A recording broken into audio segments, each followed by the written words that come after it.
नमस्कार साथियों, advocate Narendra Joshi YouTube channel पर आपका हार्दिक स्वागत है।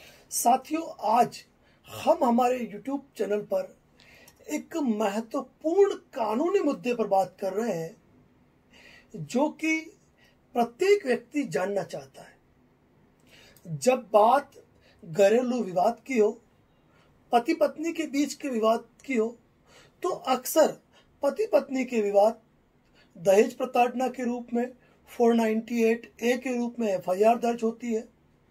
मेंटेनेंस के रूप में 125 CRPC के अंतर्गत भरण पोषण का मुकदमा दर्ज होता है। डोमेस्टिक वायलेंस के अंतर्गत कंसर्न कोर्ट के अंदर परिवाद फाइल होता है। इसी प्रकार डाइवोर्स जब होता है तो सेक्शन 13A, अगर एक पक्ष डाइवोर्स लेना चाहे तो उनकी ओर से केस फाइल होता है।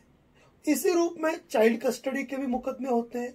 लेकिन जब पति पत्नी सभी प्रकार के मुकदमों से थक जाते हैं और उन्हें ये लगने लगता है कि कोर्ट की इस प्रोसीडिंग के दौरान हम बहुत परेशान हो रहे हैं, या फिर कुछ पति पत्नी का समूह ऐसा होता है जो मिल बैठकर विवादों को सुलझाना चाहता है, तो ऐसे मामलों के अंदर आपसी सहमति से तलाक एक बेहतर ऑप्शन माना गया है।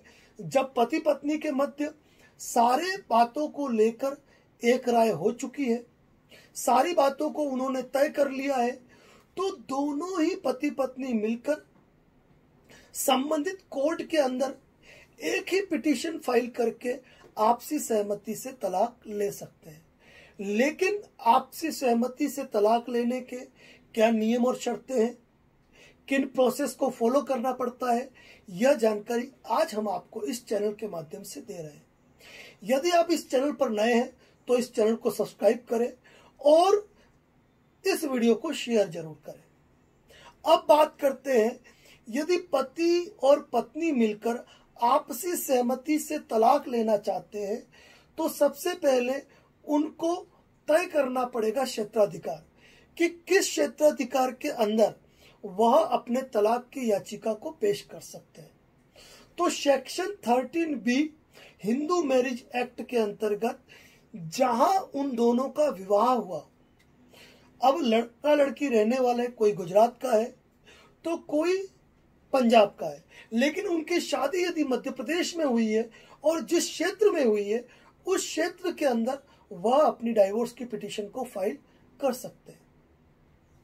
इसके अलावा विवाह के अंतिम समय के अंदर जब वो दोनों साथ में रहे तो अंतिम समय जिस जगह रहे, अगर वो गुजरात के हैं, दूसरा पंजाब का है, लेकिन शादी के पश्चात अंतिम बार साथ में वह राजस्थान में रहे तो राजस्थान में उस पिटीशन को पेश कर सकते हैं। अब बात ये होती है कि इस तलाक की याचिका को पेश करने के लिए उनकी शादी को हुए 1 वर्ष से अधिक का समय बीत चुका हो। यदि किसी की शादी को हुए केवल 2 माह हुए हैं, 3 माह हुए हैं, तो वो तलाक की याचिका पेश नहीं कर सकते। यह बात आप गौर कर ले। और इसके अंदर 1 ईयर का सेपरेशन कंपलसरी है, यानी कि शादी के पश्चात आप जिस दिन से अलग रह रहे हैं, पति पत्नी धर्म का पालन नहीं कर रहे हैं, उस चीज को 1 साल का सेपरेशन हो चुका हो, यानी कि 1 साल से आप अलग अलग रह रहे हो सकता है आपकी शादी 1 जनवरी 2020 को हुई हो, लेकिन आप शादी के दूसरे दिन से ही अगर आपका सेपरेशन है तो उस दिन से आपका 1 साल गिना जाएगा। अब तलाक के लिए आप कोर्ट में जाना चाहते हैं आपसी सहमति से, तो आपको डॉक्यूमेंट क्या चाहिए? डॉक्यूमेंट में आप दोनों के आधार कार्ड, दोनों के पासपोर्ट साइज फोटो, आपका अगर मैरिज रजिस्ट्रेशन हुआ है तो मैरिज रजिस्ट्रेशन की फोटोकॉपी, सर्टिफिकेट की फोटोकॉपी, आपके शादी की रस्मों के फोटोग्राफ, आपके शादी का कार्ड, केवल यही दस्तावेज पर्याप्त है। इसके अलावा आपको कुछ भी ऐड नहीं करना है। यदि बच्चा है तो बच्चों के डॉक्यूमेंट आपको पेश करने होंगे। आपसी सहमति में आपने भरण पोषण का क्या डिसाइड किया है, स्त्री धन का क्या डिसाइड किया है, फ्यूचर मेंटेनेंस का क्या डिसाइड किया है, वो सारी चीजें आपकी पिटिशन के अंदर आ जाती है। यदि एक टाइम मेंटेनेंस तय किया है तो एक टाइम मेंटेनेंस के अंदर आप क्या राशि ले रहे हो। एक बात ध्यान रखना, कई लोग ये सोचते हैं कि हमने 2 लाख, 5 लाख, 10 लाख, 50 लाख जो भी डिसाइड किया है, हम पिटीशन में कैसे मेंशन करेंगे। तो मैं आपको बता दूं, ये कोई ब्लैकमेलिंग अमाउंट नहीं है, यह राइट है, यह अधिकार है। इसको आप बाकायदा कोर्ट की पिटीशन के अंदर मेंशन करें। तो कोर्ट की पिटीशन के अंदर आप ये चीज मेंशन करते हैं कि दोनों ज्वाइंट पार्टी है, ज्वाइंट पार्टी के रूप में एप्लीकेशन लगती है, एक ही एडवोकेट आपकी तरफ से एपियर होगा। आपकी शादी कब हुई, घर वालों ने क्या समझाइश की, स्त्री धन संबंधी क्या विवाद है, बच्चों संबंधित बातचीत क्या है, कितने समय से आप अलग अलग रह रहे हैं, कहाँ के आप मूल रहने वाले हैं, शादी किस जगह हुई और किस कारण से आप तलाक लेना चाहते हो। ये सारी चीज आप पिटीशन के अंदर मेंशन करके आप पिटीशन पेश करते हो कोर्ट के अंदर। कोर्ट के अंदर पिटीशन पेश करने पर कोर्ट द्वारा पिटीशन को लेकर आपको डेट दे दी जाती है और उस डेट को आपको वापस हाजिर होना है। वहां जो मजिस्ट्रेट बैठे हुए हैं उनकी ये कोशिश रहेगी कि वो आपसे सवाल पूछेंगे कि क्या कोई गुंजाइश है आपके रिश्ते को बनाए रखने की, चूंकि आप आपसी सहमति से तय करके आए हो। काउंसलर काउंसलिंग करेगा कि आपके परिवार को, आपके रिश्ते को किस तरीके से बनाए रखा जा सकता है। यदि वहां पर आप चाहते हो, कोई भी एक पक्ष यदि ना कह देता है कि मुझे तलाक नहीं लेना है, तो वो तलाक की याचिका आपकी उसी समय खारिज हो जाएगी। अगर दोनों पक्ष अपनी बात को के ऊपर अड़े हुए हैं कि नहीं हमको तो डाइवोर्स लेना ही लेना है। पहले तो ये नियम था कि 6 महीने का वेविंग पीरियड होता था। उस वेव पीरियड के अंदर यह प्रयास होता था कि अगर आपके बीच कोई समझाइश हो जाती है और आप आपस में कंप्रोमाइज कर लेते हैं तो आप उस याचिका को वापस ले सकते थे और अपने तलाक को कैंसिल करा सकते थे।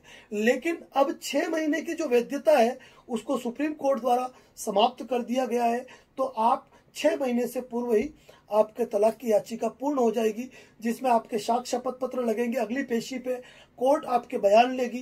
कहीं कहीं यह है कि आपके रिश्तेदारों को भी उसमें बयान के रूप में शपथ पत्र उनके लगाए जाते हैं।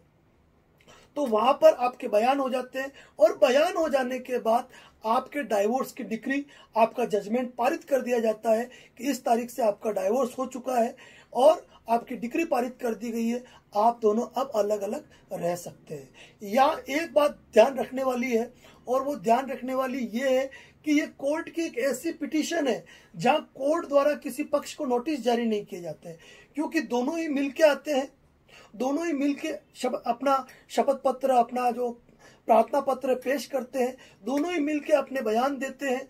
और अगर कोई एक पक्ष नहीं आता है तो ऐसी अवस्था में कोर्ट द्वारा उस पिटीशन को खारिज कर दिया जाता है। अगर लगातार कोई एक पक्ष या दोनों पक्ष उपस्थित नहीं होते हैं तो यहाँ पर कोई नोटिस जारी नहीं होते हैं। तो यह आपसी सहमति से तलाक का प्रोविजन है जिसका वर्णन सेक्शन 13B के अंतर्गत किया गया है, जिसमें कोई नोटिस जारी नहीं किए जाते और दोनों ही पक्ष आपसी सहमति के हिसाब से यहाँ पर अपने बयान देते हैं और अपने विवादों को तय करते हैं। और जितनी भी फ्यूचर प्लानिंग होती है आप इस पिटीशन के अंदर कुल मिलाकर खुलकर मेंशन कर सकते हो।